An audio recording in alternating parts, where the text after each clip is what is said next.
I bet you if you asked the same thing from a group of young conservatives in Texas, you'd get a different answer.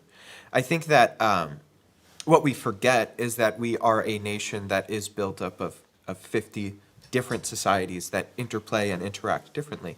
That's why I don't think that the decision to overturn Roe v. Wade was the wrong one, and I think legally it's the proper decision. However, I do believe in instances of rape, incest, life of the mother, that abortion should be allowed in those areas.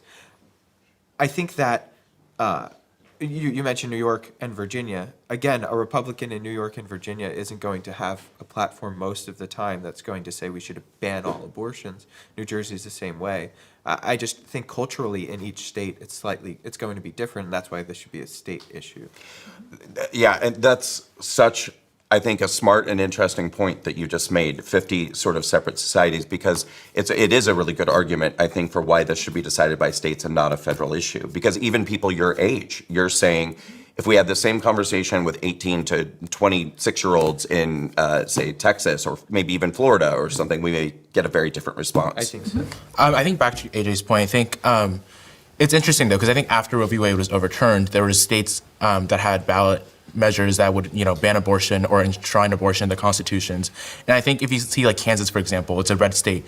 Even in Kansas, the right to ban abortion or the ballot measure to ban abortion was defeated very astoundingly, right? So I think that there is a larger question that is Republicans aren't doing enough to support women who do want to carry the baby to term, or there aren't policies in place that really give women the ability to support a baby at a young age or in a poor financial condition. So I think that there needs to be more done in terms of policies that allow mothers to buy diapers, or that there's subsidized daycare, or that there's child tax credits. I think the government needs to be doing more to support families, and I think it needs to be more than just like talk. I think a lot of people say we're pro-family, right? The Republican Party is a pro-family party overall, but I think there needs to be policy that's being done and put in place that really does allow women to carry a baby to term if they want to. I think that we need to be there to support them in their journey. Natalie?